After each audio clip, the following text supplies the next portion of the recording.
delighted to be introducing our panel this morning. Just as a background, the two panels today are generously supported by a grant from the National Science Foundation under its Future of Work at the Human Technology Frontier program, and here at the University of Michigan by the School of Information and the new Center for Ethics, Society, and Computing, which spells ESCAPE. Both panels are also part of the soft launch of ESCAPE. ESCAPE takes its name and mission from the ESCAPE key, which was added to the computer keyboards to interrupt a program when it produced unwanted results, allowing the system to be critically examined. And so in the same way, ESCAPE is dedicated to critically interrogating and intervening when digital media and computing systems reproduce inequality, exclusion, racism, or sexism. I would also like to extend special thanks to Todd Stewart, who was very centrally involved in doing all the planning, logistical work. It was the very invisible work behind this event. Thank you so much, Todd, for making all of this happen. So our first panel, Labor in the Global Platform Economy, will explore questions such as how does the promise of a better, hopeful future of work reproduce or contest exploitative regimes of labor? How does the promise of living the quote-unquote good life, of becoming the quote-unquote smart self, and individual empowerment prohibit other forms of solidarity? Due to time constraints, I will only mention the names and affiliations of our fantastic panelists and discussants. An introduction, of course, it's way too short to do justice to their far-ranging accomplishments. So our presenters today are Nathan Ensmenger, Mary Gray, Lilly Irani, and Cara, Wallis. Our two discussants are Sarah Murray and Lisa Nakamura. Nathan Ensmenger is an associate professor in the School of Informatics, Computing, and Engineering at Indiana University, where he also serves as the chair of the Informatics Department. Mary Gray is a fellow at Harvard University's Berkman Klein Center for Internet and Society and a senior researcher at Microsoft Research. Lilly Irani is an associate professor of communication and science studies at the University of California, San Diego. And Cara Wallis is an associate professor of communication in the Department of Communication at Texas A&M University. Our two discussants, Sarah Murray is assistant professor in the Department of Film, TV, Media and the Digital Studies Institute at the University of Michigan, and Lisa Nakamura is the Gwendolyn Galvin Baker Collegiate Professor of American Culture at the University of Michigan here as well. So each presenter has about 10 minutes to share some of their thoughts. We ask each presenter to bring an object of alternatives for discussion with us today. So they will be talking about the object of alternatives. And then our two discussants will respond to their provocations, and then we'll open it up for Q&A. And I will also like to welcome anyone remotely who is joining us here today through live streaming. Okay, thank you, and please join me in welcoming our panelists and discussants. Good morning, everybody. Thank you for being here after rocking out on the party bus. That gets straight. Yeah. So, like Sylvia said, I'm Cara Wallis. I do most of my work in China looking at mobile communication, social media use, internet use among marginalized groups. And my talk today is only loosely based on the little paragraph that's for this session, but hopefully it's kind of connected enough. So I'm going to be talking about my current book, talking from a little piece of my current book project, which is called Social Media and the Ordinary: Affect, Aspiration, and Transformation in Contemporary China. And so the book is based on online and offline fieldwork that I've been doing for a number of years, about 5 years. I really do need to wrap this project up. Mm-hmm. And so I'm looking at how different people are using different types of social media in China in what I'm calling ordinary yet significant ways to kind of live the lives that they want to lead within various constraints. And I'm saying ordinary yet significant because I'm sure you've all heard about like censorship and the social credit system and all those things that are often in the media. But I'm really kind of just looking more at these kind of grounded everyday practices where often those things don't come in too much, except for one particular group, which I'll mention in a second. So I'm looking at four diverse groups. One of them is rural entrepreneurs in Shandong province, so that's up on the left. He's a pig farmer. So I went to some villages there for a few different times. young creatives who have migrated from rural areas to kind of pursue their artistic endeavors in Beijing, and that's in the far corner. He was filming a movie about the blind beggar who was playing the erhu there on that corner. Domestic workers, they're on the top right, involved in an NGO-sponsored drama club.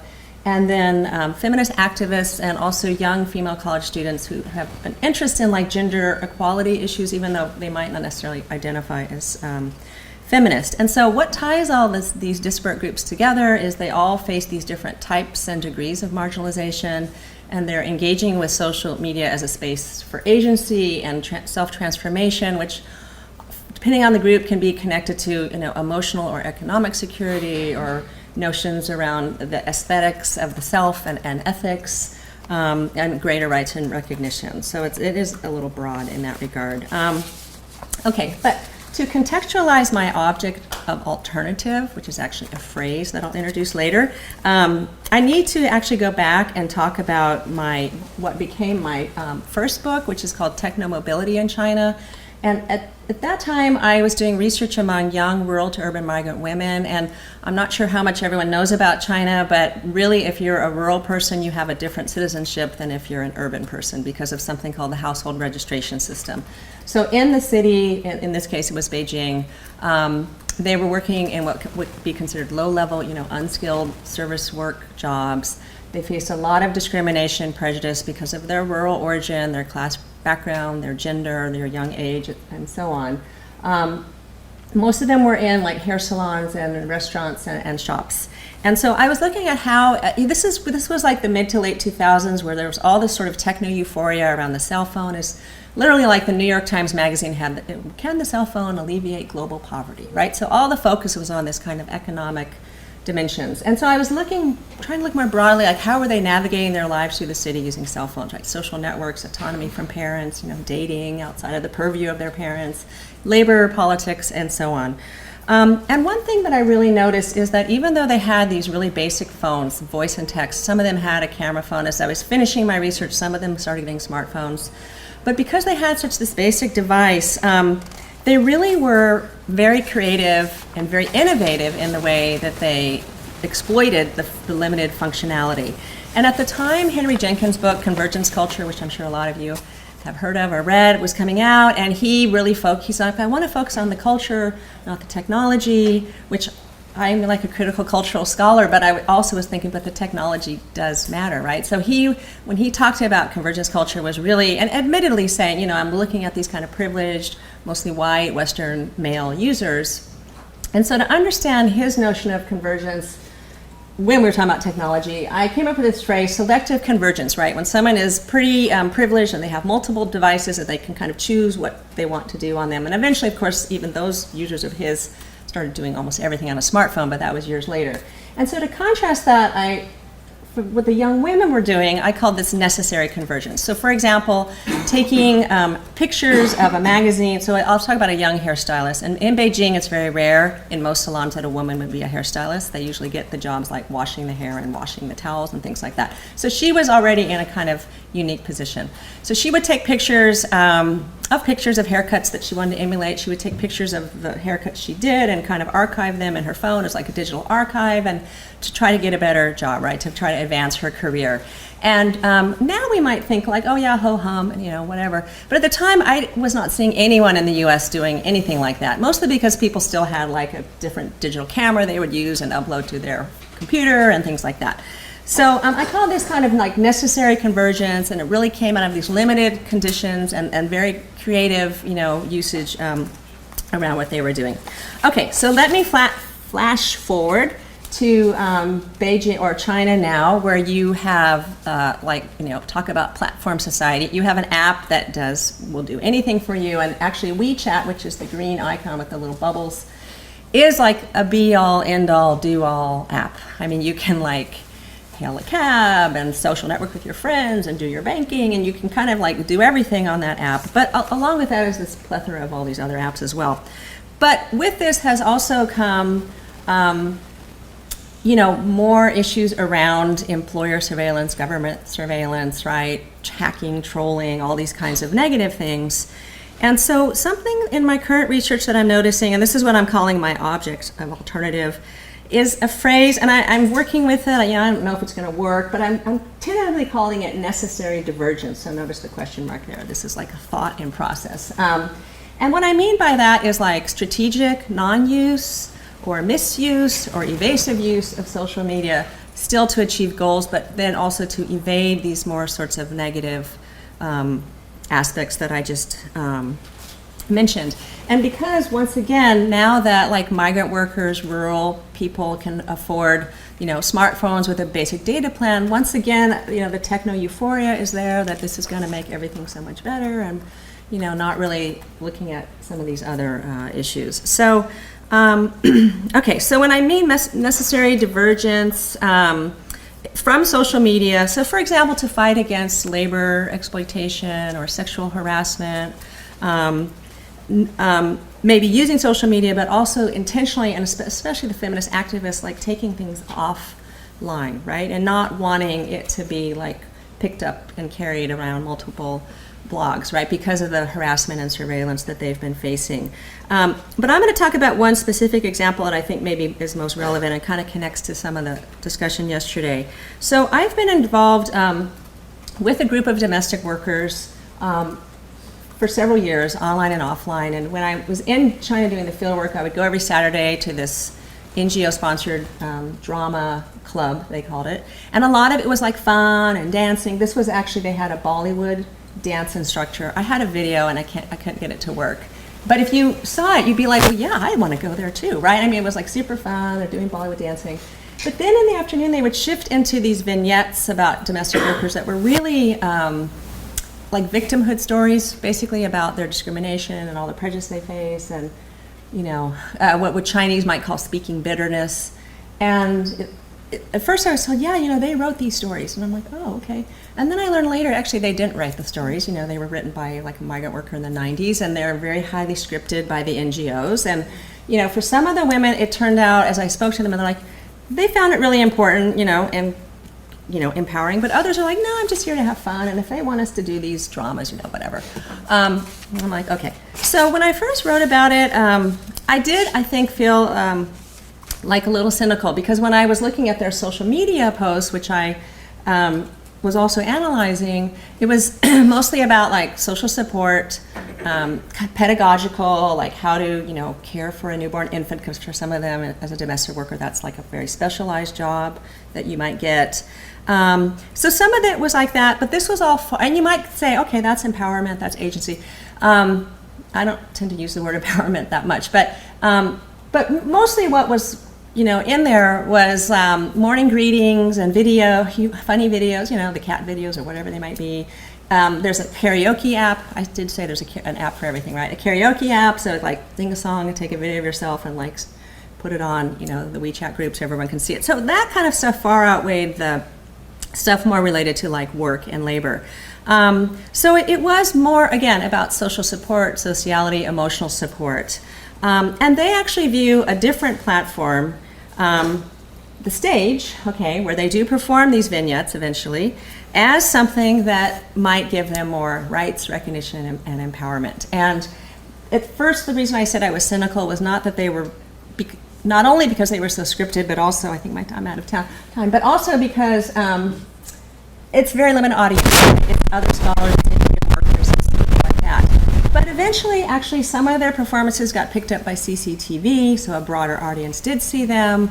Compared to in their small social networks on WeChat, no one else is looking at that. WeChat's a very closed platform, right? So I'm rethinking this, and I'm putting this in this, this kind of necessary divergence, right? Divergence from this online, because on this actual physical platform is where they are feeling like they are going to gain more of a voice in society and more understanding of their situation, right? So different platforms, different spaces for agency, different affective intensities. I'm kind of using affect to kind of frame language when we talk about that. And different outcomes to challenge these really entrenched power structures, right, that continue to create this inequality and exploitation of them and others. Okay, I'm out of time. I'm out of time too.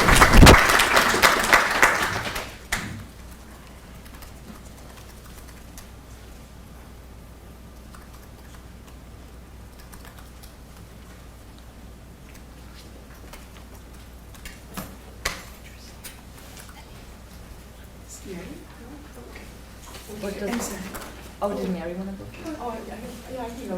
Will somebody put up my hairball of a object? Just tell me what to do. Oh, I'm not sure if we have it on Paul's computer.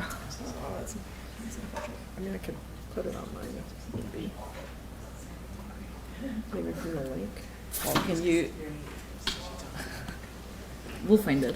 We'll find it. Okay, it kind of matters because the first thing I'm going to do is Okay. describe the object. And I Can just you, put the can object in you the connect Sorry about to that. the drive? Our Google Drive? Tech support provided by Paul Duras. It's like there's no tech support like ACM Philo tech support as I continually tell love it when people as I cover it. continually tell You my should have access colleagues. to our, Sorry, you sorry. know, where we have all the options. Yes, I don't. I'm trying to do it without throwing Yeah, my yeah, yeah. entire thing onto the screen. Can I take it offline for a minute and try and do this? Yes, I think so.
Have a free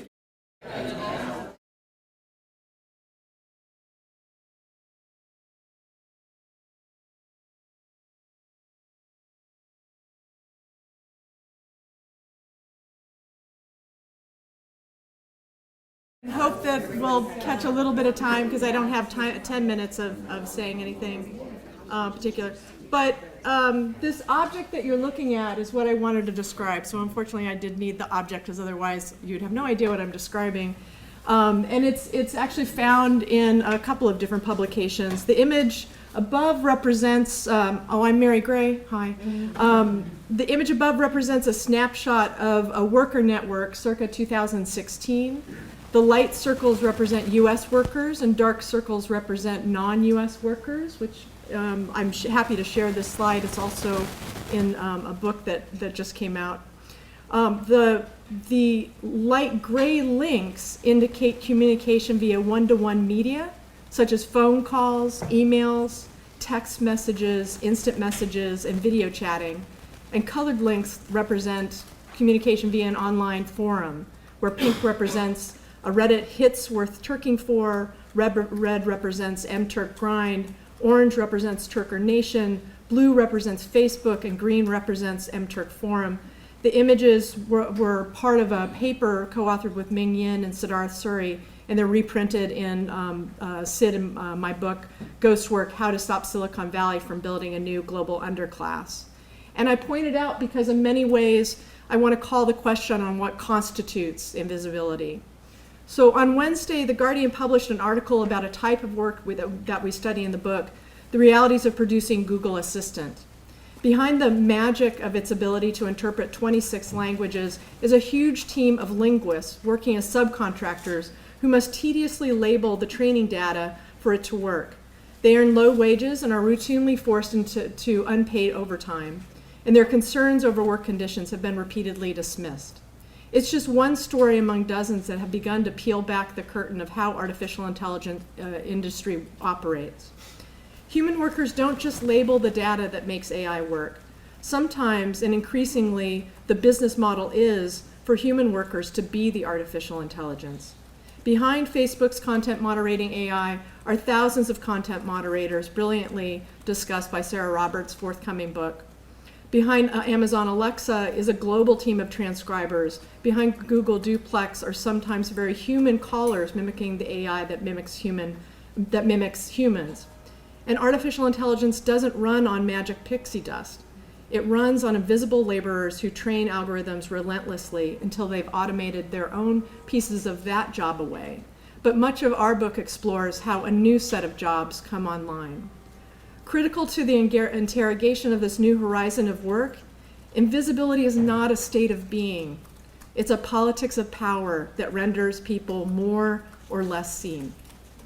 So our book studies the lives of today's workers across 2 countries and 4 different work platforms, reflecting a range of task-based work to understand why people turn to this work, how their invisibility leaves them more vulnerable to sometimes terrible work conditions, and how we can make this new form of work more sustainable. What is ghost work? And I wanted to put this on the table because the book offers a way of rethinking the frames that we typically bring to office work, information service work, knowledge work. It's any work that can be at least in part sourced, scheduled, managed, shipped, and billed through an application programming interface in the internet, and maybe a sprinkle of artificial intelligence. That's a lot of work. It's about ghost work becoming a proposition that there are no humans involved in the loop, that just makes the software look magical. That involves a lot of work. The work or the output itself is not inherently bad or good. It's specifically the work conditions that make it bad or good. Providing a service like those we describe in the book, captioning a translation or cleaning training data for training algorithms or doing content moderation, is often written off as mundane drudgery. Think of content moderation right now and how it's sensationalized as something horrific and terrible to do. From the perspective of the workers who do it on demand as ghost work, the over 200 people that we met and interviewed and stayed in their lives for almost 2 years, and the thousands of people that we interviewed, it's a job. And it's a job that actually takes quite a bit of creativity and insight and judgment. I'd ask everybody to stop using the term click work. The problem, and actually it makes me so mad, I'm really struck by how mad I get at that term. Sorry, folks. The problem is that the work conditions don't recognize how important the person is to that process. It diminishes their work and creates work conditions that are unsustainable. The history of this work, there's clearly a continuation of the mistreatment of many working people. To me, the dramatic shift we see, we've never had industries so dependent on selling contract labor as automation. Not just to make it difficult for a consumer to see the supply chain, what I've come to call the AI labor supply chain, as we can in textiles and food and agriculture sometimes, but also to say that there's really not a person working here at all. If that is taken to every sector, as we see it moving swiftly into work of all kinds, such as education, financial services, creative industries, that effectively sells information services as something that automation can take over, we're talking about a lot of people and their participation in the economy erased. Again, that's a politics of power. That also makes it difficult for workers to organize and to claw back power. The only thing that's effectively protected workers' rights, not a market properly pricing their contributions, but workers, civil society saying we have a moral obligation to value people's labor. In the textile industry, what makes it somewhat possible to organize is that you have people located in the same building. Think Bangladesh Accord. It's possible for them to see common cause and say, this isn't just happening to me. With ghost work, we've never had a workforce so completely globally distributed and siloed, by design. That creates such a different challenge for workers, both to draw attention to the issue among consumers and to see how they're not alone.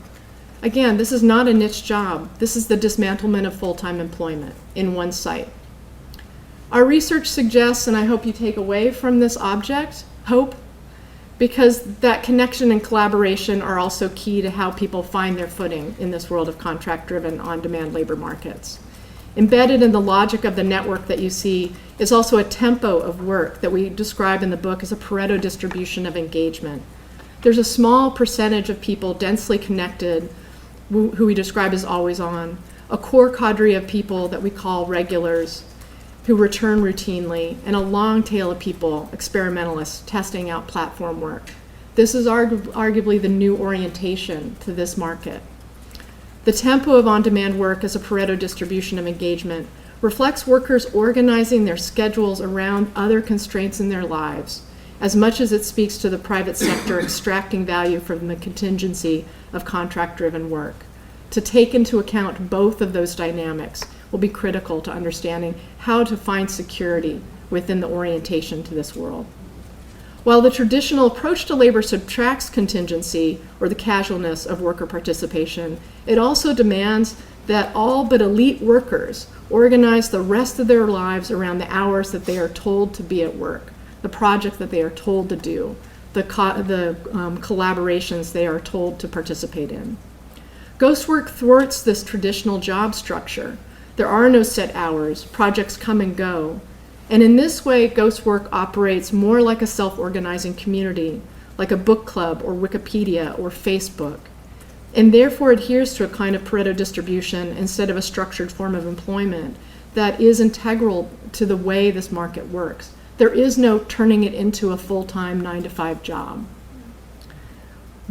Precisely because the workers themselves cannot orient to a 9-to-5 full-time job because of constraints in their lives. Like, full stop, reckoning with that. What are the possibilities then for organizing and providing worker control that come with a Pareto distribution of work engagement? What would that look like? Could we argue for an approach to work that values workers' collective contributions to what I've been calling a labor commons? And what I'd really love is some harsh interrogation of the use of commons. I want to note that Deidre Mulligan at UC Berkeley had really pushed me to rethink commons as a rubric for drawing on people's labor as though it was a raw material. What I'm articulating with commons is not a raw material, but rather a sociality, to say that people have their own interests, and what does it look like to, in many ways, value those interests as a way of organizing how companies draw on labor. So I'm looking at something much more dynamic, and many thanks to Sarita for helping me think through like how to deepen the way I'm talking about this. So what could we get out of a way of framing labor as a commons? Would such an approach move capitalism away from treating workers as individuated assets, valued or devalued as corporate possessions or investments? Could it offer critical political and moral economies that can call the question on the naturalization of labor arbitrage and employment classifications that justify themselves through narratives of qualifications and merit? What could that world look like? Thank you.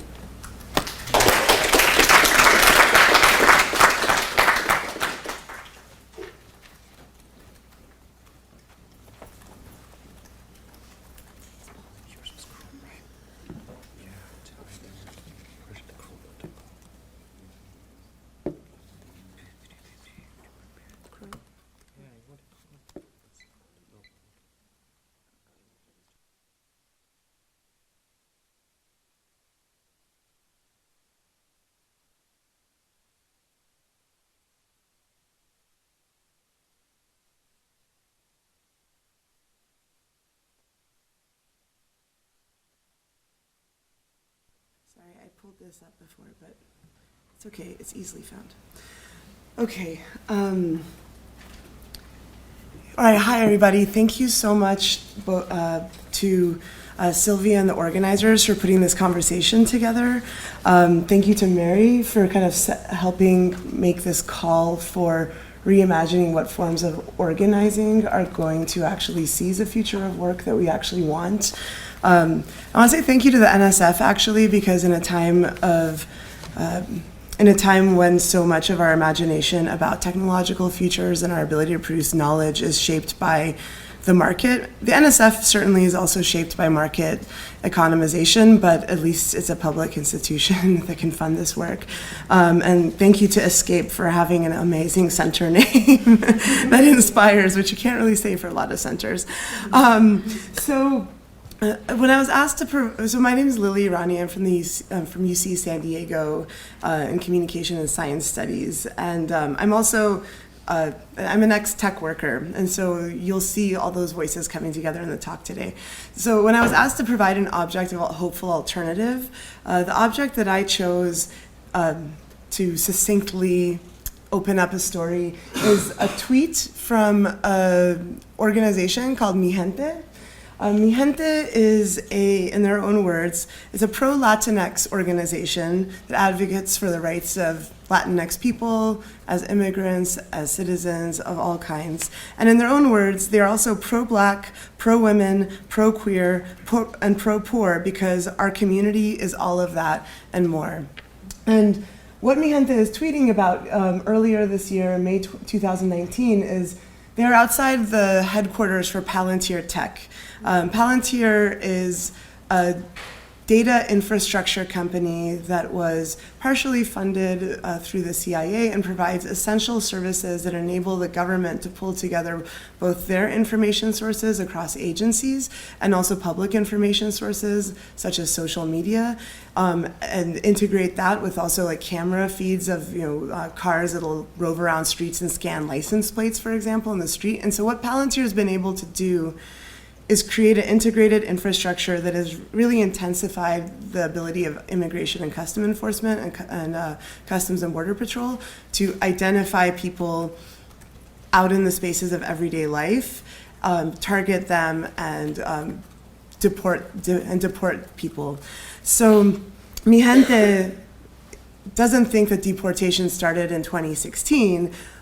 Deportations, racialized deportations, and its ties to labor have a long history, but Mi Gente is recognizing that Palantir has really intensified the possibilities of deportation. And so they're outside Palantir Tech HQ trying to ask workers at Palantir to organize internally and say, we are not okay with the way our infrastructures that we build with our labor are being used. And their partner, and Palantir, Mi Gente, in organizing this, is actually organizing it with a group called Tech Worker Coalition. How many of you have heard of Tech Worker Coalition in the room? Okay, so Tech Worker Coalition is a kind of a bottom-up association of technology workers. The definition of technology workers is anybody who provides value in the tech industry. So within that definition is everyone from designers, marketers, and programmers to Uber drivers and mechanical Turk workers. In practicality, it can be tough to all come and convene together for various reasons, but they want to fight against that invisibility that Mary was critiquing. So the reason why this object was really important to me, the coming together of a pro-Latinx organization and a group of tech worker activists, was because it really complicated a lot of the research that I've been doing for the last 10 years. So I've also been studying Amazon mechanical Turk workers since 2009, and some of the arguments that I've made about these workers is that that mechanical Turk workers are a workforce that absorb a lot of the crucial work that ideologies of creative labor make undesirable for programmers. And more elite workers. So when programmers need to have data cleaned and they think their time is too valuable, they outsource that to Amazon mechanical Turk workers. When journalists need interviews transcribed and they think their time is too valuable, they outsource that to mechanical Turk workers. And so I've argued that, one, this is a racialized and gendered history of labor going back to the women computers in places like NASA that absorbed a lot of the calculative work that was necessary for engineers. but that also the subjectivity of programmers and these more elite digital workers was in a way constructed by the exploitation of these other kinds of digital workers that absorb the labor that the elites find too tedious. And there I was building on thinkers like Evelyn Nakano-Glenn. So Evelyn Nakano-Glenn argued that the values of white femininity, care, certain forms of sociality, and convening were actually forged on the backs of like black women's labor. And so we can't simply take the values of femininity for granted without analyzing the kinds of histories of extraction on which they're built. And similarly, we can't take the values of programmers in collaboration, working together for granted without taking into account the histories of extractive labors upon which that programmer sociality is built. Here, outsourcing to Turk. So this collaboration between Mi Gente and Tech Worker Coalition kind of wasn't supposed to happen, according to the kind of picture of the world that my analysis was producing. So what happened? So Tech Worker Coalition is a group that formed it formed prior to the Trump election, but I think it really gained force after the Trump election, made a lot of tech workers start to recognize that the infrastructures they were building could be used for programs like the Muslim ban, that there's also labor organizing for janitors and security workers and custodians happening on tech campuses. It was led in part by unions, and tech workers had gotten involved in solidarity work there. And through that process, these groups of tech workers began to develop an analysis of the complex ways in which their own lives were entangled with projects of value making. So out of those organizing efforts, we saw part of the work that was organizing against Google's Pentagon contract, where 4,000 Google workers were signing petitions, organizing panels, refusing their labor as security engineers to implement particular cloud server configurations, all in the name of, we don't feel like it's ethical for Google to be involved in the business of war. Now, in a Marxist analysis, that's not workers organizing for a wage, but it's actually workers organizing against alienation and the production of their labor being directed not towards what's socially useful, but towards what is useful for exchange value. Part of these Tech Worker Coalition efforts were also in the sexual harassment walkouts. So those walkouts were, I think, a spontaneous rage against how Google was treating people who had sexually harassed. They're more vulnerable workers, but that issue of sexual harassment also became one of the differential guarantees of safety for temps, vendors, and contractors who didn't even have access to some of the basic rights that employees had at Google. It also became a demand to end forced arbitration in these kinds of labor dispute issues. So there's a wide range of activity proliferating in which workers are engaging in concerted activity to improve their collective work conditions without a union. So, but why are they collaborating with an organization that isn't necessarily representing people you would think of as the classic kind of tech worker?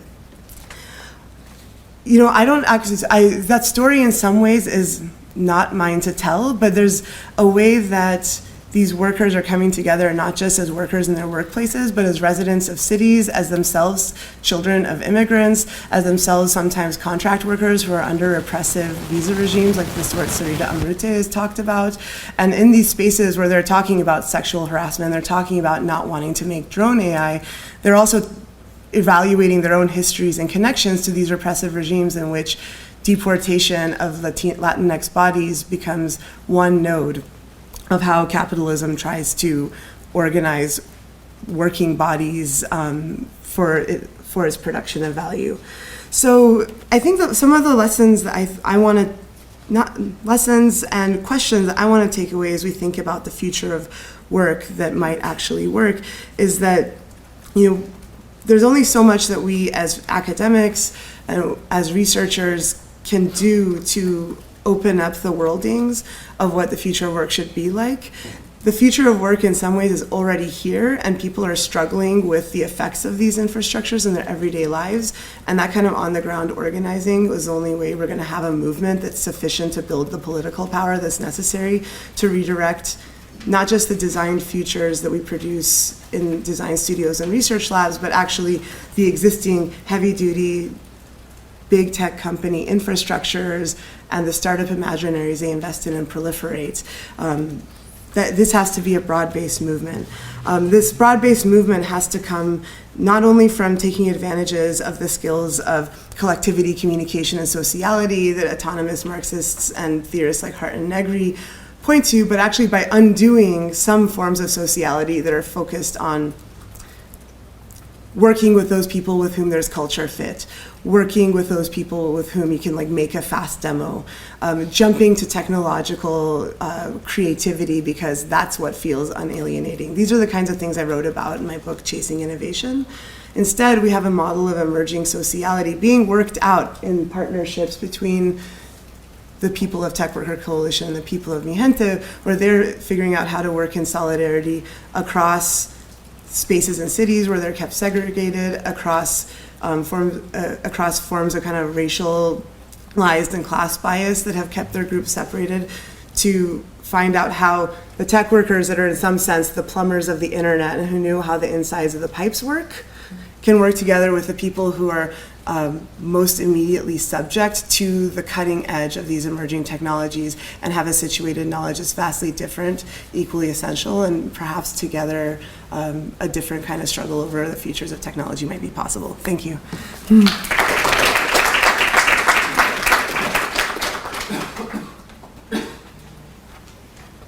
trying to figure out how to do it.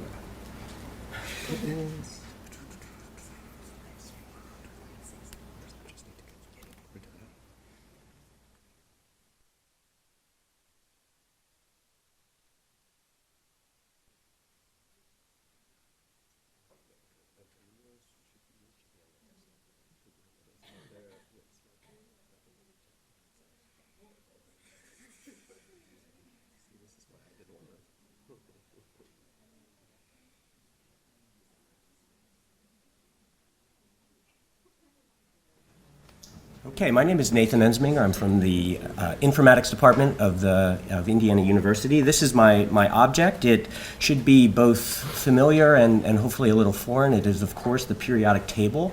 I'm going to use it not to talk about chemistry, but rather computer work. A lot of my early research focused on the intersection of the history of computing and labor history. I was particularly interested in what I thought was a new form of labor that emerges in the mid-20th century, which is the work of computer programming. And so I spent a lot of time looking at kind of who are these people, where did they come from, how did they acquire their expertise, was the nature of their expertise, and how did this relate to kind of questions of skill and identity and gender. And it was the work or the discovery of the pervasive presence of women in this industry that kind of led me to think about this work not as being novel, but being continuous, right? So a lot of early computer programmers were women. This is not an accident or related to the war. It's in fact due to the way that work was imagined.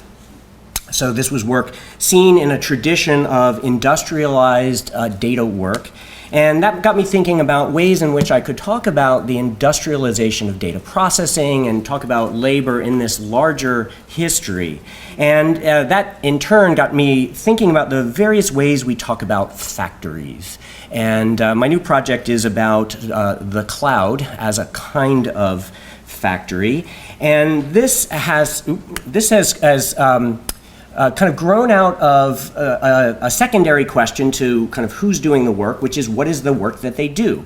And so if the cloud is a kind of factory, what is it producing? And one of the things that computer programmers produce is code. And so I started looking, influenced by Paul's work among others, at the materiality of code. So source listings, design specifications, flow charts, the kind of products of labor. And tried to develop ways of thinking about algorithms as tangible objects. I wrote a little bit about computer chess, about some optimization algorithms, and then I started working on Bitcoin and the Bitcoin algorithm. And I won't go into any great detail, but the Bitcoin algorithm is essentially a tool for turning very inefficiently and in a highly damaging way electricity into independence, a very specific form of independence for a very specific group of people.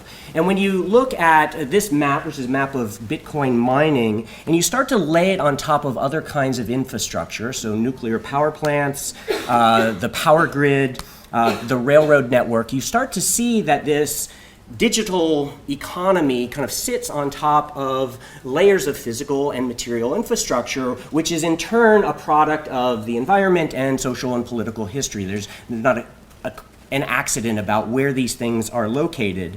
And you can kind of follow this through a long history, particularly of the railroads, through the internet, and see the connections which explain both important questions about material infrastructure, but also the location of tech industry. So this is a map of kind of hot tech cities, and it maps quite readily onto the Southern Pacific Railroad from the late 19th century.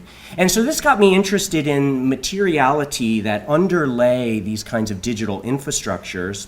And as a focus, I started looking at a book published in 1996 by Nicholas Negroponte from MIT, in which he articulated a view very common, which is that we are moving from a materially oriented society to an information oriented society, a shift from atoms to bits. And this was inevitable and very desirable.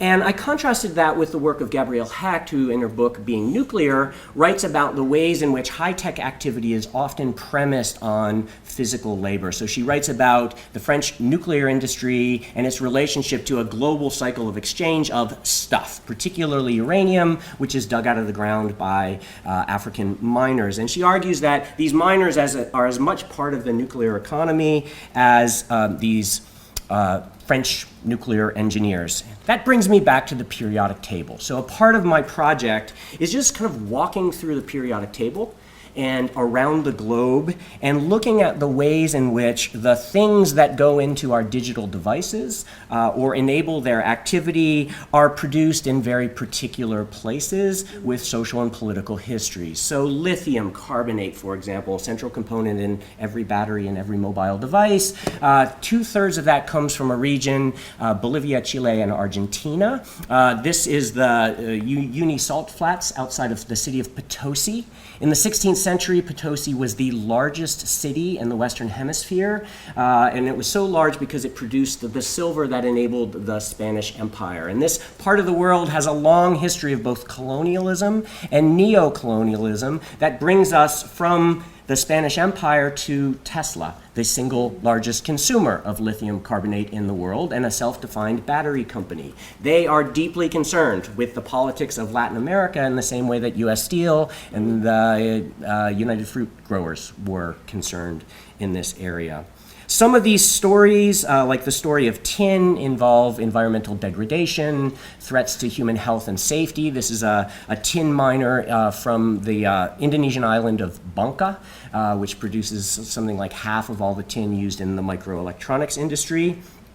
Others of these elements involve, again, kind of larger histories. This is cobalt. Cobalt is a byproduct of gold mining. The Democratic Republic of Congo produces 95% of the cobalt, which is in 100% of all digital devices. So if you have a screen on your lap or in your pocket, you have a conflict mineral associated with child labor, slave labor. Very difficult to avoid that history. The rare earth elements, which are controlled by China. So China controls something like 95% of all these rare earth elements, which are used in everything from screens to hard drives to wind turbines and solar panels. The entire kind of new digital and renewable economy kind of rests on the control of these things. And they have, of course, a geopolitical history, something that Deng Xiaoping had been recognizing by the 1980s.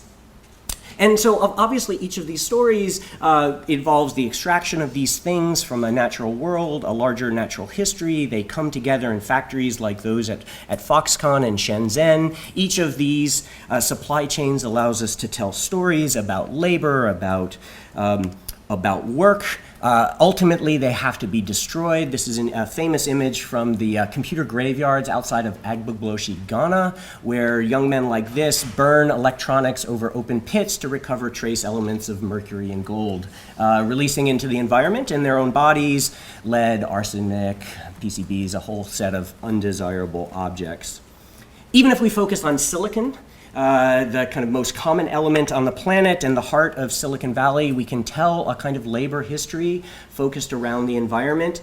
Some of you know that Silicon Valley has the single largest concentration of EPA Superfund sites in the United States. It's not the industrial Northeast, it's not the Anaconda copper mines in Montana, it's Silicon Valley. There's a 150-year water remediation project happening in Silicon Valley.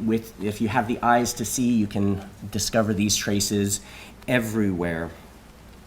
And so what I'm trying to do with this particular version of the periodic table is to both draw on the familiar and make it unfamiliar. So I've chosen a version of this which is in simplified Chinese, in part because the ideograms in this particular version convey a kind of information that's not in the English language version, but also because this is a representation of what Bruno Latour called an immutable mobile. The idea you can take local, particular knowledge and make it general and universal, and it can travel through these kinds of abstractions.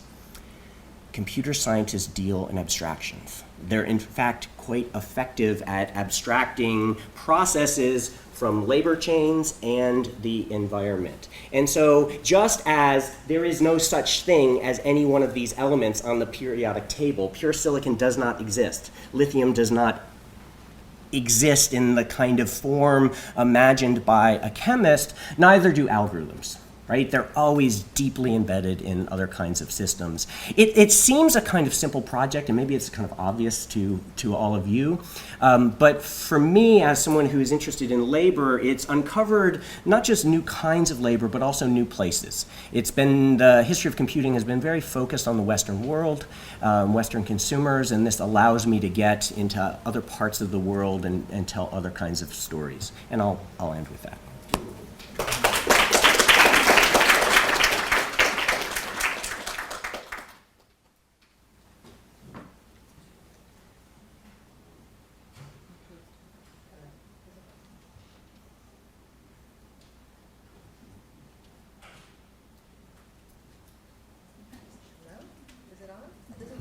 Sound on. Yeah, it is on. Okay. Oh. I just couldn't hear you. Okay.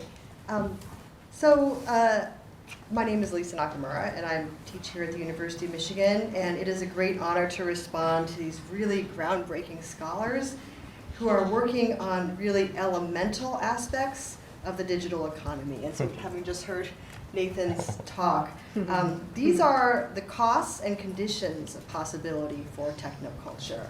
So I mean elemental in the sense I think you were using it. There's a material, physical, even chemical resource that needs to be there for this kind of labor to happen.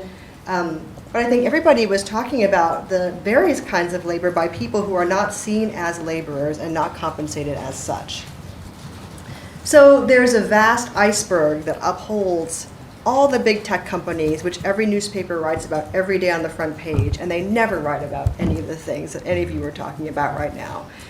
Yet, this is only 5% of the labor force that's making this possible. And if we were to include animals, water, children, other people who aren't even seen as people oftentimes, that would be an even larger iceberg under there. So I think it's crucial to see what the materiality is. It underwrites what we call today science and technology, who and what is exploited in digital infrastructures. Mary Gray's call to stop seeing platform workers as not a commons, which always has a political potentiality, but implies a kind of resource, right? Something which is maybe a standing reserve in the way Heidegger thought about it, but rather as a new kind of relationality, right? Which, because of the kinds of conditions and constraints they have to work with, have to create new kinds of approaches to collectivity. So the question opened up by these talks to me is whose labor matters in the platform economy? Does it now or did it ever make sense to describe some labor as creative and some as not? How can we address racism and sexism in these industries when they're endemic to culture generally? In other words, why would we expect the tech industry to do better than what we have around us? I mean, that's insanity, right? In fact, to expect them to just track along with what's going on and not be worse is also asking quite a bit. So maybe we're operating on an incorrect assumption, which is that we can imagine an industry that does away with the conditions we have in our world generally. I think these papers are hopeful. They ask how we can build a labor supply chain that addresses the vast inequalities between real employees, a shrinking category, and a very racialized and gendered category, it's white men, and those who make that labor possible. How can we question the line that separates creative, agentive work versus unskilled labor? So this is an opportunity, I think, for scholars to think, did it ever make sense to talk about labor as skilled or unskilled? Isn't all labor, in some sense, that contributes to the creation of this work crucial, right? Whether it is doing something that no one else can do, if it's something that needs to be done, is it not just as important as those things which only certain people can do? So I think all of these papers are very clear-minded. I think they all take constraint very seriously. I think Lilly's work looking at how Googlers and tech worker coalitions protest labor alienation in tandem with protesting racism and sexism, I think is very important, because women of color and people of color have always been alienated workers, right? That's not a new condition. That's just the foundation of the kind of work that they do, and it's always been a labor of love. So can we take that kind of rethinking of what labor is from those groups of people who have always had to contend with those possibilities, and apply them to conditions that also oppress white people and men who are becoming part of the iceberg, right? They're not all surface to the top. So they have common cause. Also, how do we read disruptive moments by people who are operating under great constraint? Cara's work on young Chinese women, farmers, and I was struck by how you mentioned these are marginalized people who don't yet have a voice or a word to describe their own marginalization. Right? So you describe young women who wouldn't call themselves feminists, yet are presenting disruptive moments, creating opacity, challenging this highly networked society where I think those of us in the US see this as an impossible feat. Right? Thinking of China as the most surveillance society, the one that it's impossible to resist, is both pretty Orientalist, I would say, and also not borne out by what people are doing on the ground, which I think is fascinating. So looking at new kinds of formations of performance as alternative platforms, creations of new alliances, structures of feeling around protest, both of labor exploitation within the workplace, but also exploitation generally, right? Because I think, as Mary was saying, invisibility is not a state of being.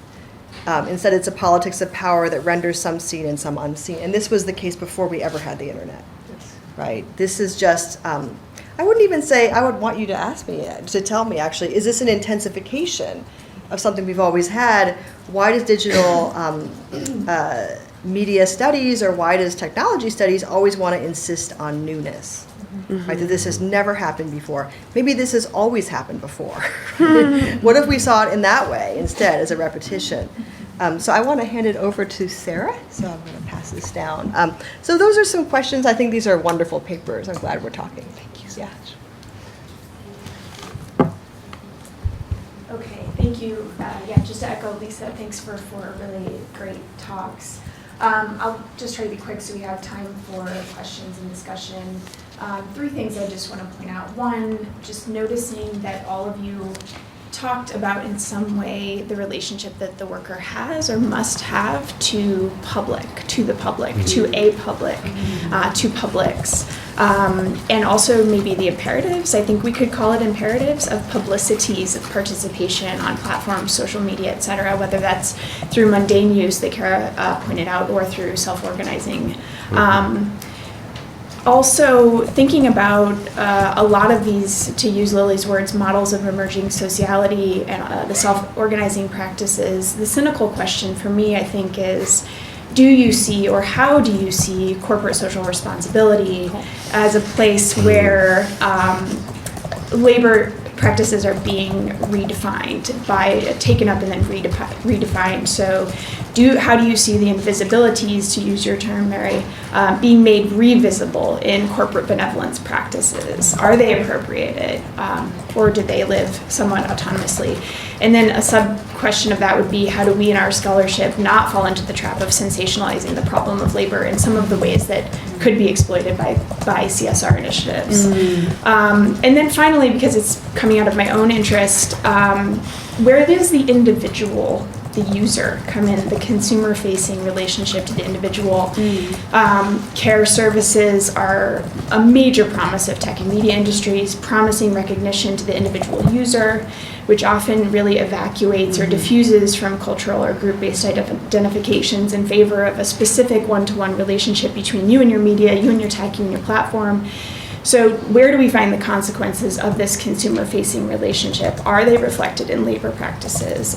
What labor practices have to happen in order to establish and maintain that highly personalized relationship that makes the consumer feel known? So I think I'll just leave it there. Questions? Do any of the panelists want to respond? Oh, yeah. Who would like to start? Go for it, Mary. Oh, shit. You want to? I could. You're closest to the mic. Those are, those are fantastic questions. I love all of these questions. And the one that I immediately wanted to address was the question of corporate social responsibility. In a week or so, I'm going to be on a panel that's talking precisely about this, because in the book, we study 4 different platforms. 2 of them are, we meant to show the range of the types of work that fall under the categories of ghost work or on-demand labor that's done on contract. And 2 of them are quite earnest in their efforts to challenge the position, the devaluing of the worker. They are very explicitly presenting their business proposition as seeing the aggregation of people's collective contributions as what they're offering. So importantly, those are businesses that don't see themselves selling responsibility so much as seeing themselves selling the valuing of a worker as the key to productivity. To see them as an asset, in the language of Aaron Hatton, instead of as a liability. So it's, the challenge I see within corporate social responsibility are large tech companies, including Microsoft, that will turn to nonprofits or social entrepreneurships that want to present this work as providing jobs to the global South as an intervention in poverty relief. There's nothing wrong with poverty relief. Be the first to say it's valuable to be able to provide job opportunities. In that equation, as soon as we equate providing jobs as charity, we're breaking value. Jobs aren't charity. They're about dignity and recognizing the value of somebody's contribution. You don't get a job, it's not niceness. So as soon as that equation is suggested, it evacuates our critique of the value exchange. It should be transactional. When somebody is doing something for you, thank you might be nice, but the expectation is you're valuing their work. You're recognizing that you are dependent on them in that moment. So for me, it's so important for us to kind of circle back to, I love Lisa's framing of this, we have really got to call the question on how we ever decided to value people based on whether they have high skills or low skills.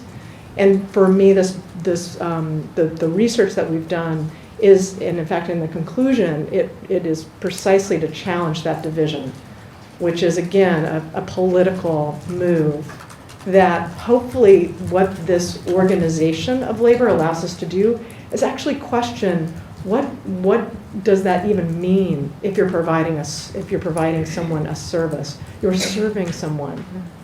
It's quite the ingratiating that should be there. The opportunity to see our reliance on each other is precisely what I find profound about studying this work. And just one last thought, I think that's why for me to make sure our scholarship is attentive to the politics here, it requires us to understand the people doing this work. Like, meet the people doing this work. And not everybody has to do that, but how critical it is to our scholarship to make sure that's a part of our analysis, because things change quite drastically when we're looking at the people doing this work and seeing they make meaning out of what they're doing. we all make meaning out of what we're doing. So start there and then see how is their experience of their contribution valued or devalued, so that we can kind of move to that place of challenging that, rather than a kind of top-down analysis that I think for a lot of people does lead to, well, this is low-skilled work, or it could be automated. That should be a nonsensical formulation of this conversation, particularly for calling out how this has been our trajectory to devalue classes of people. How do we stop that? Oh, I think I'm just trying to. So I think one thing that I might add to that is if we expand this circle of the kind of precaritized labor that we're talking about to beyond, say, like AI, the kind of AI work that we've been talking about. When I was in grad school, one of my friends was driving Uber and Lyft, so that kind of labor, those labor conditions and those structures of value and visibility and power are also at work in our own institutions. So we need to open up. I think one of the things that we might think about as scholars is not just how to represent the future of work of others, but also how to concern ourselves with the questions others have been raising about the future of the presence of work in our own institutions. And I know there's other people who've done a lot more work on this than I have, but I just wanted to put that on the table.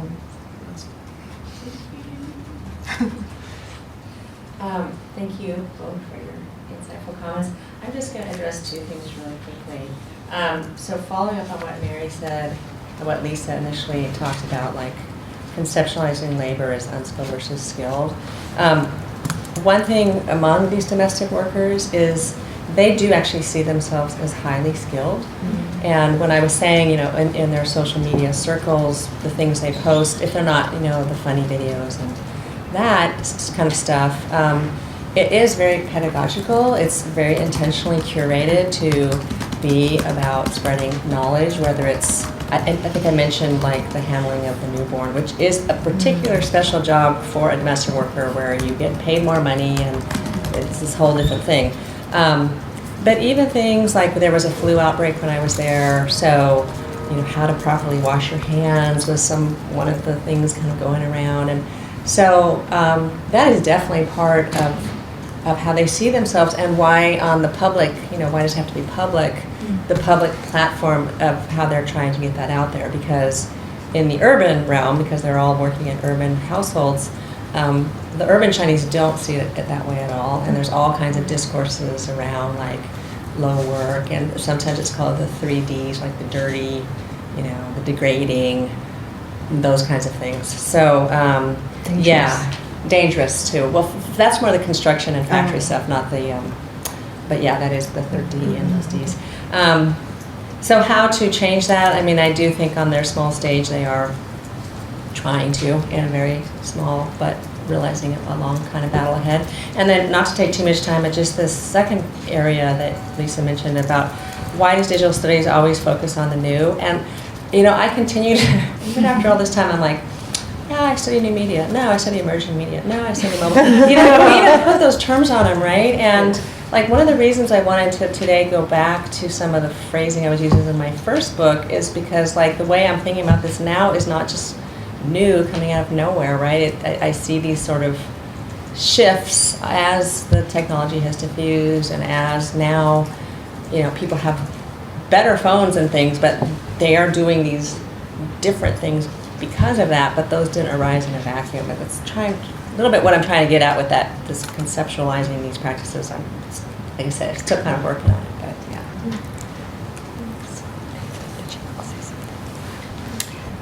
Well, maybe just a response to the question of why new. I think new is very strategic on the part of these tech firms.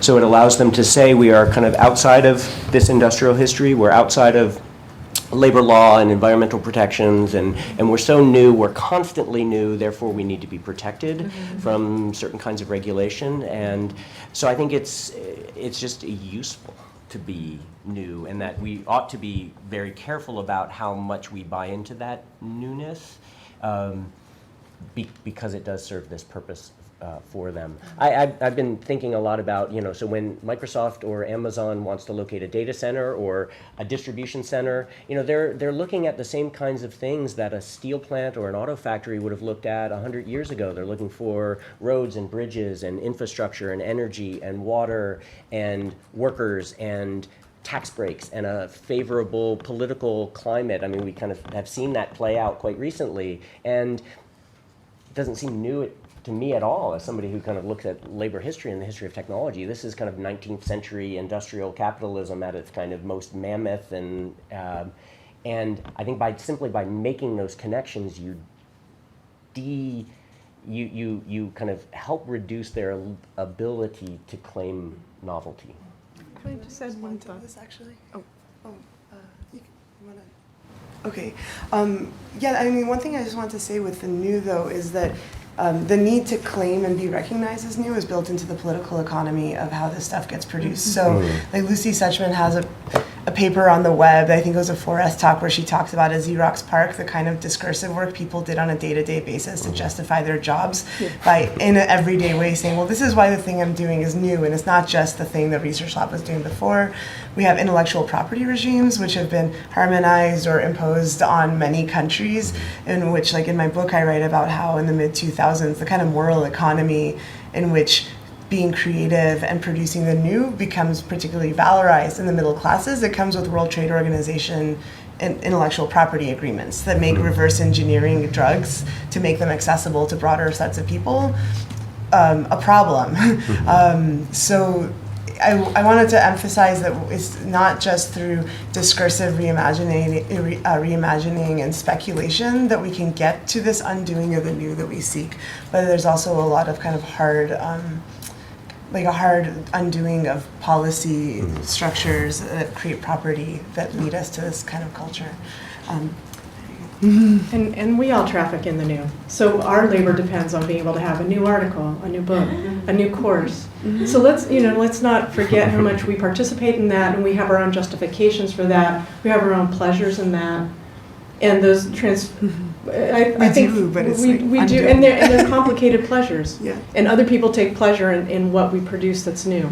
So I just, the places, and Lisa, I like thinking about this question of the intensification of a certain kind of expectation here around the construction of visibility and invisibility. That one scholar might be eclipsed because they haven't produced something new recently, but what they wrote was monumental and fundamental. That we all struggle with that. We all struggle with that. And to note those conditions are imposed on us, and we take them up and we circulate them. So how to think about the power in that. For me, what's different and intensive, and I used to talk with my advisor about this all the time. It's not so much the newness, it's the distinctiveness that becomes qualitatively different. Like how to think about that, not as new per se, but a kind of piling on that for this moment, the intensification of within service work to be able to, and I think very broadly, information services where I'm providing you a better search result. Like the promise in that service, in that gesture, in the same way that serving you by making sure your children are picked up at school, is that the service happens and I didn't have to think about it as the consumer of that. So that question of where's the role of the consumer user, it's all of us recognizing how much we're benefiting from those moments, those gestures of service that are often given without expectation of an intense recognition in the moment, because you've got to move on to this other thing.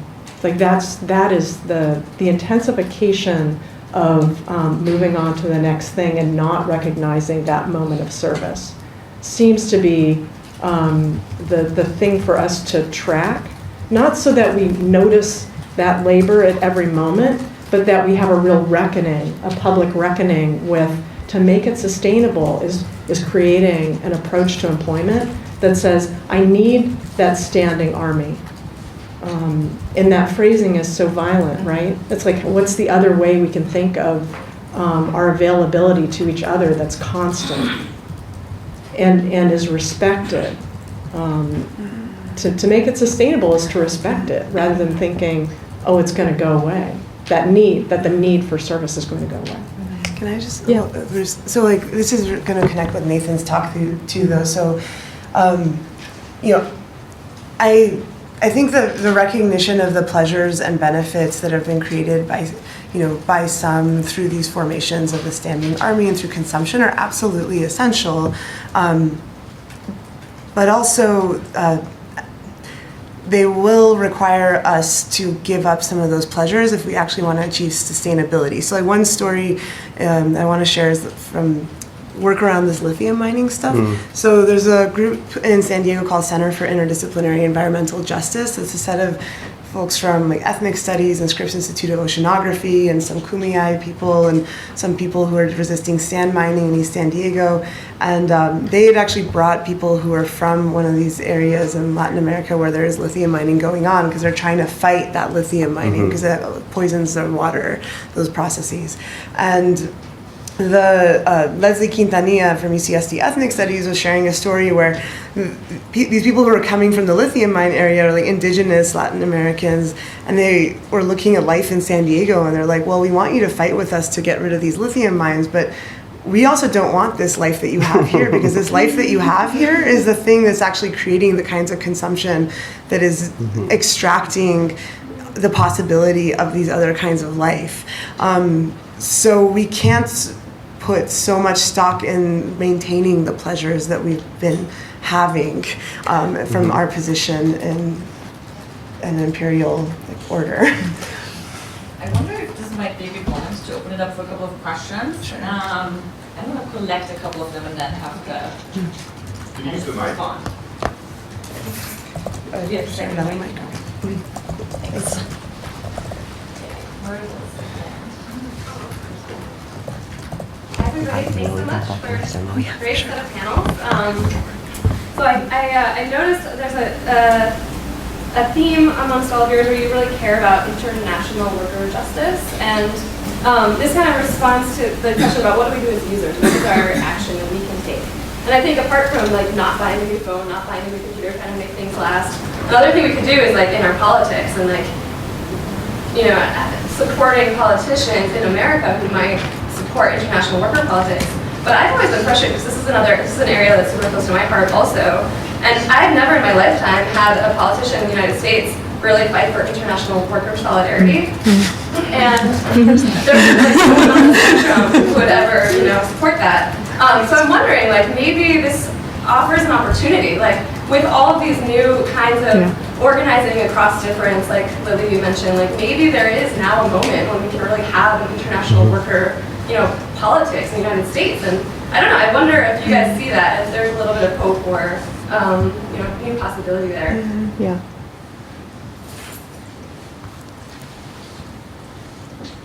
Thanks for all your talks, and I apologize in advance for the killjoy nature of this comment, but I find it somewhat problematic in a panel where you're rendering a lot of invisible work visible, especially for you, Nathan, where you're using the materiality of what goes into computing infrastructure through the materials that are in the technology. To use a lot of images made by photographers of those places, of Bolivia, oceans, and Ghana, without attribution for the people who did the work to make those images. You're absolutely right.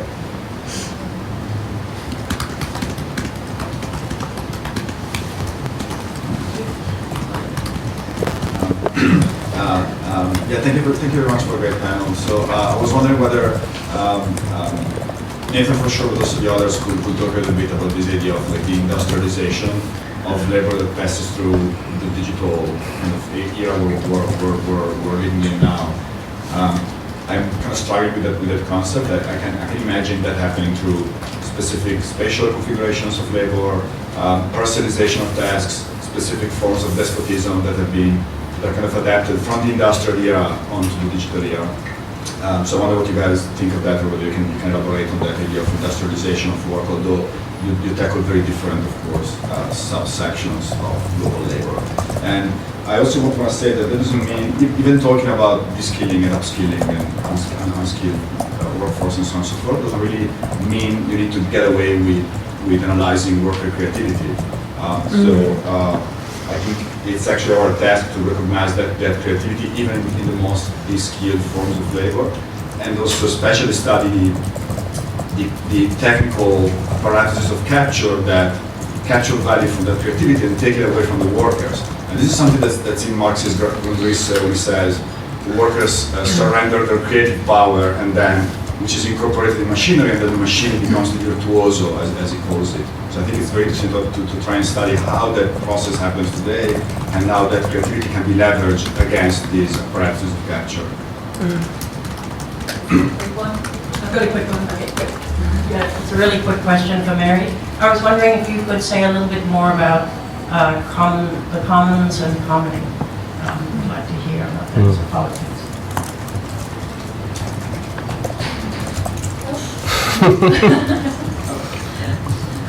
You need just some minutes.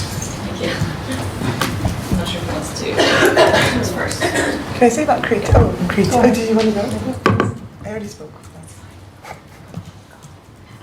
Okay, we still decide. Okay, I'll just say something on this creativity point that you raised, Alessandro. So, one way that I think about having written a book about design and people who are trying to be more creative in their work, I've thought about this too much. So, I think of creativity as the capacity to make relations with materials and with people really, really broadly, right? Like all of us in continuing to breathe in some ways are creative forces. I don't know if this table is actually breathing.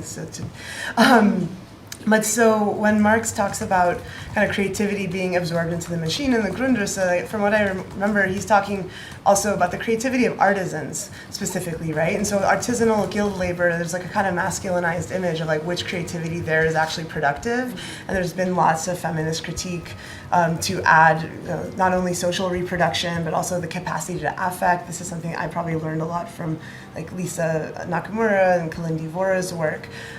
So I agree with not giving up on creativity, but I don't think creativity, I think skill is a way of kind of reifying the forms of creativity that invest certain bodies with the capacity to like repeat a kind of creativity over and over.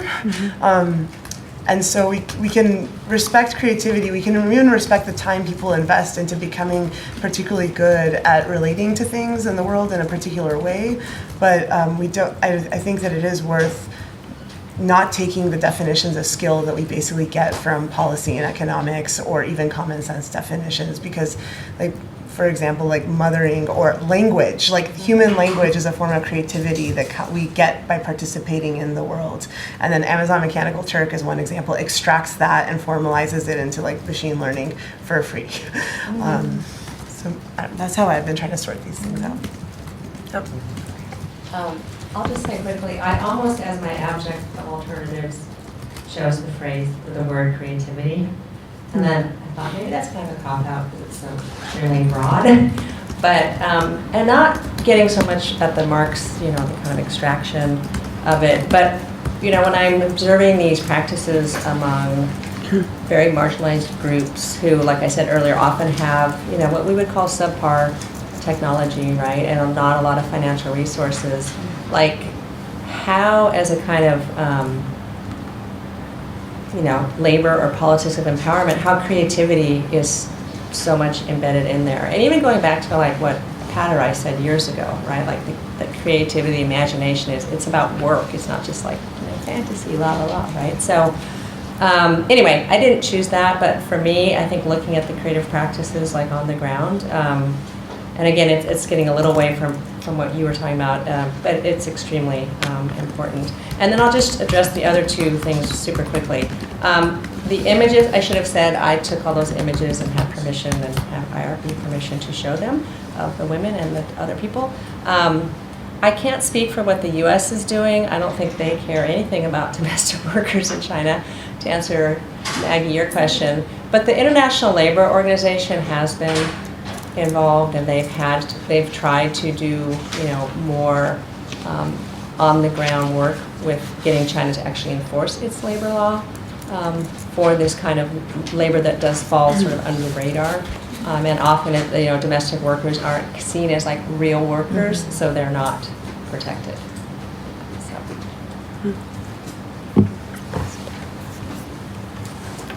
Maybe just on the notion of skill, I agree. Skill is not a binary. There are types of skills. There are strategies for articulating skills. In my early work on computer programming, programmers are adopting a variety of different models for what the skill is. Is it a skill like engineering? Is it a skill like accounting? Is it a skill like design? Is it a skill like poetry? And they're deploying a bunch of different models of skill, of which the informal, the poetry is actually a more effective argument for being labeled skilled workers in that particular context. It's also part of the process of masculinizing the discipline, because these skill identities are differentially available to different kinds of people. So I agree, we need to be careful as to not treat skill or unskilled or creative or not creative or autonomous and not autonomous as these kind of very simple binary categories. I think I want to make a more radical move and suggest we stop using skill. Because, think about the history of when it's introduced, being able to enumerate and in some ways disaggregate an action as creative of a particular kind comes with trying to figure out how to compensate people in the industrial age. So we should note that Bureau of Labor Statistics being able to say what's the skill attached to what you're doing is precisely how compensation is adjudicated. So, I would argue, and importantly, as Marx is doing that analysis, it's at a time when we're thinking about a very mechanized and disaggregated approach to how we recognize value, right? So the introduction of technologies are these moments where we culturally have to call the question on what do we think is valuable about people, what's distinct about people, and we always seem to come up with a story about how some people are more valuable than others. That's the thing I think we could call the question on here. So that it should become nonsensical to think, and I love your definition of this, Lilly, it should be nonsensical to think that there's creativity and some effort of people's productivity and offerings to other, and not in other kinds of work, but that rather all work involves creativity. And empirically, that's true. Like again, I think that's maybe I'm being too positivist about this, but if you look at the moment when you get a semicolon out of a sentence that's really annoying the hell out of you, that's a creative moment. It might be mundane, it might also be rote, but in that moment, there's quite a bit of creativity in being able to find the pattern, pull the pattern. What's distinct about the kind of work we were looking at is the value of what somebody is doing when they're threaded into a computational process is their moment of human judgment and insight, their offering of, I see this, not that, which is technically an incredibly hard thing to computationally nail down. It is their ability to discern that is of value. That has always been true. But we've always had a story for why some people's discernment is more valuable than others. We're now kind of cornering ourselves, and I think some of this is accepting maybe we haven't accepted that the global picture of labor, it's a service economy. It's caring for others, often people who have the means to pay somebody to do something they can't do themselves because they're doing something else. But much of the reality of where is our economy driven, it isn't manufacturing. So I would actually say that none of our laws that we've come up with to be able to provide a social safety net and to value labor make sense if they ever did. Because we're now in a moment where care work, caring for, anticipating what does somebody need, and in fact, when you get it wrong, being able to apologize is the bulk of work out there. Whether it's through information services like content moderation or the caring of the elderly and the young, which is the bulk of the work that's heading our way. Most of health and health care, it's information service work mixed with a tactile care of a body. Isn't that care done on a racial basis, and a class basis? Yes, always. And every family has an example of within their own family where care is being both valued and devalued at the same time. So no, it's not that it's new, but in the world of paid labor, we have, I mean, maybe I'm sounding a little too evangelical around this, we have an opportunity to call the question on all capacities have value. How do we value the collective contribution of people? Because in most cases, we're talking about an accomplishment like a search result or like getting an elderly person to a doctor or having the doctor be able to communicate what that person needs is a collective effort. How do we recognize collective effort? Oh, global? The workforce is global. So Mara and Lead Genius are good examples of workers who both build up boundaries but also break them down in collectively having an interest in how their work is supported. This conversation is so great, and I hate to cut it short, but we have a second panel that will start in 5 minutes. So I hope that our remote guests will join us again. We'll take a quick break, and please join me in thanking again.